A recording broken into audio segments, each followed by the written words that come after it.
Good morning. Happy to be with you again this morning. Sun is just peeking over the mountain there. It's a bright orange, and I shouldn't have looked at it because now I got spots in front of my eyes. I'm here this morning, and I woke up this morning thinking about somebody who was a friend and who was a member of my church as long as I've been here. His name is Bob Judy. He's the one I've been having you pray for. I told you he's been ill and been having a hard time. Well, yesterday Bob went home to heaven, and he fought a long battle. Back in the early 80s, Bob had his first heart attack, and this was during a time when Winchester or Morgantown, these places around here, did not do bypass surgery. They had to ship him to Pittsburgh to get the bypass surgery done. And during that, I don't remember whether it was in Morgantown or whether it was in Pittsburgh. It seems to me it was in Pittsburgh. While he was there, they actually had to shock him and bring him back.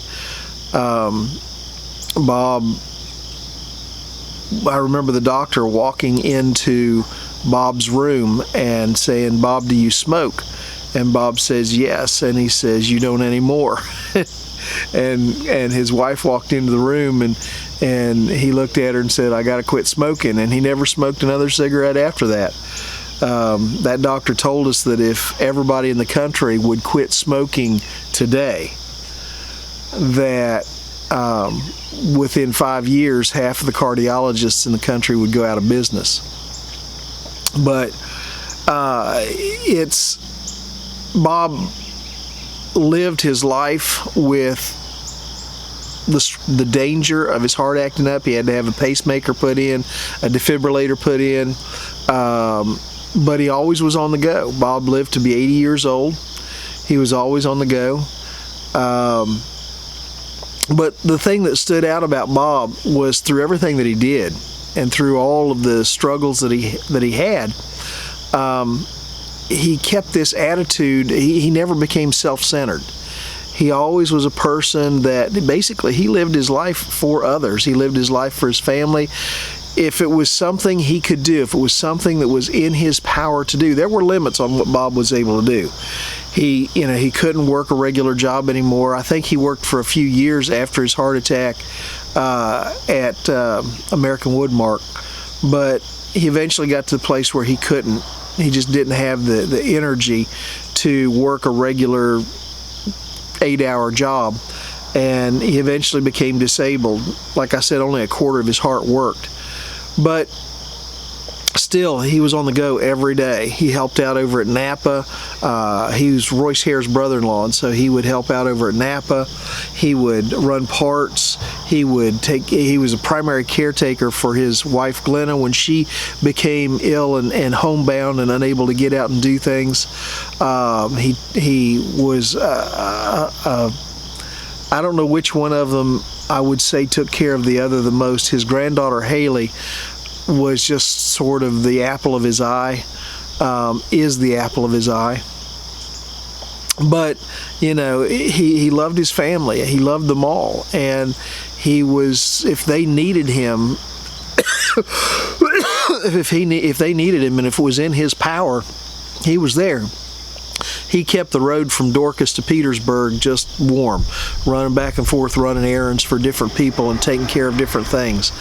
And this was, it wasn't just because he was no longer able to work a regular job.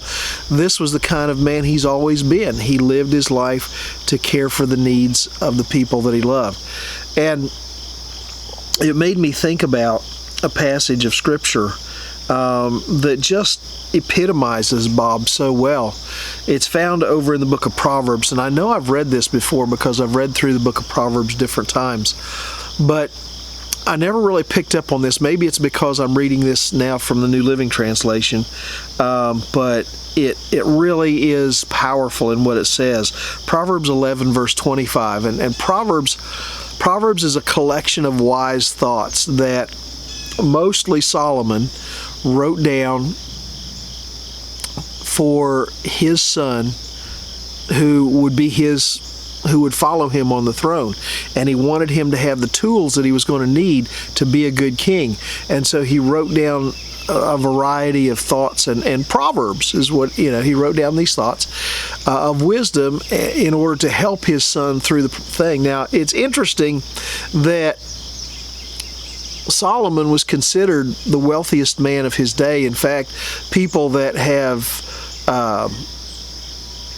judged Solomon's wealth and weighed it against today's, if Solomon were alive today with the same wealth today,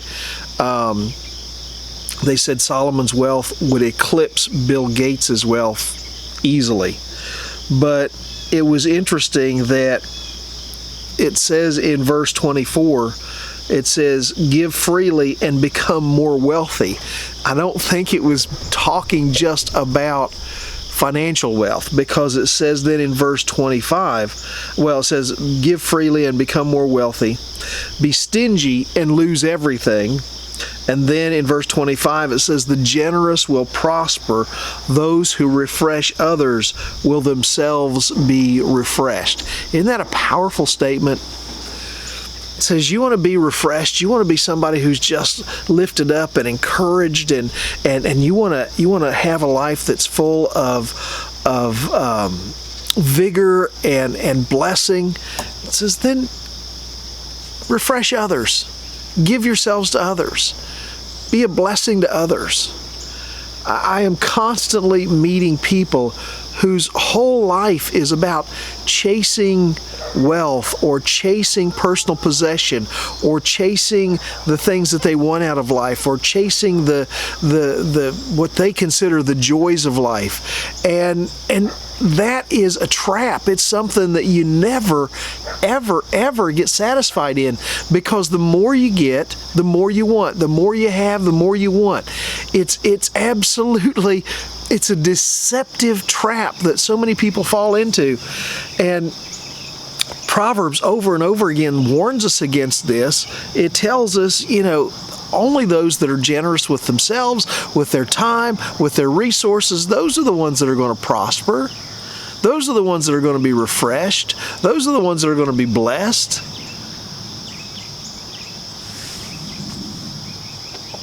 I want you to think about that. I want you to think about what that means in your life. I want you to think about the people in your life. I want to ask you to think about the people that you look to bring pleasure to your life. I want you to think about how easily it is for you to become a burden to them because you're just looking for what you can receive from them. And you get angry with them when they don't meet your need, or when they don't satisfy your wants, or when they don't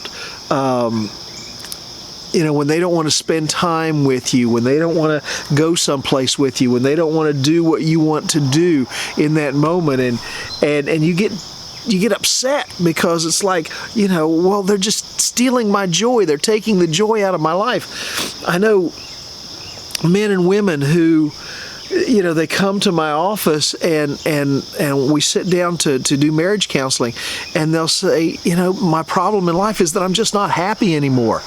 And I say, well, why aren't you happy? And they'll say, well, if my husband would just want to do some of the things that I want to do, if we could just do some of the things that I want to do, if my wife would just want to do some of the things that I want to do, basically what they're saying, if they would just serve me, if they would just take care of me, then I would be happy.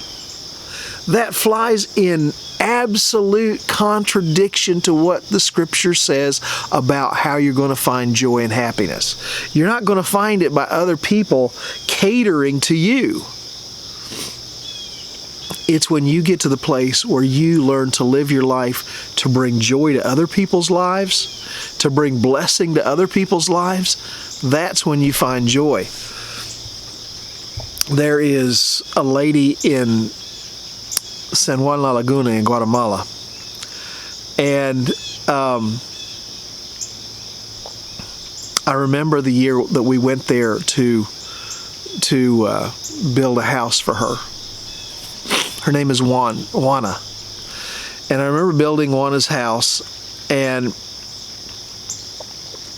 ever since then, well, two things. I remember as we were leaving, as we were getting on the boats to leave, to go back to the States, I remember Juana and her entire family coming down to the dock. In fact, not just Juana and her entire family, but a group of friends and people from the school where we had been working. All these people just came and were at the dock, and people were crying and tears were flowing because they were sad to see us leave. And I remember just feeling overwhelmed with joy that we had been able to be such a blessing to these people, that it brought tears to their eyes to see us leave. And we'd only known them for 10 days. And I remember the boats pulling away from the dock, and everybody in the boats looking back, and tears are streaming down our eyes. And about that time, there were so many people on the dock that the dock collapsed and they all fell into the lake. And after that, they had to build new docks. When we came back the next year, there were brand new docks built there. But, you know, it was just all about, we got this incredible blessing because we went to be a blessing.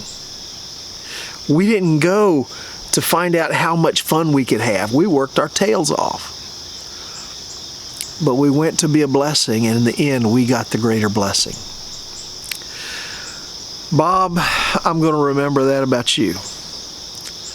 And I hope you'll take a lesson from Bob Judy's life, but especially take a lesson from what the Scripture has to say on the matter. Well, I hope you have a good day today. I hope you get a chance to be a blessing to somebody else. And I hope in doing so you find your blessing. Well, I gotta go. Hit subscribe if you're watching this on YouTube. If you're watching it on Facebook, share it with somebody. In the meantime, I will see you tomorrow. God bless.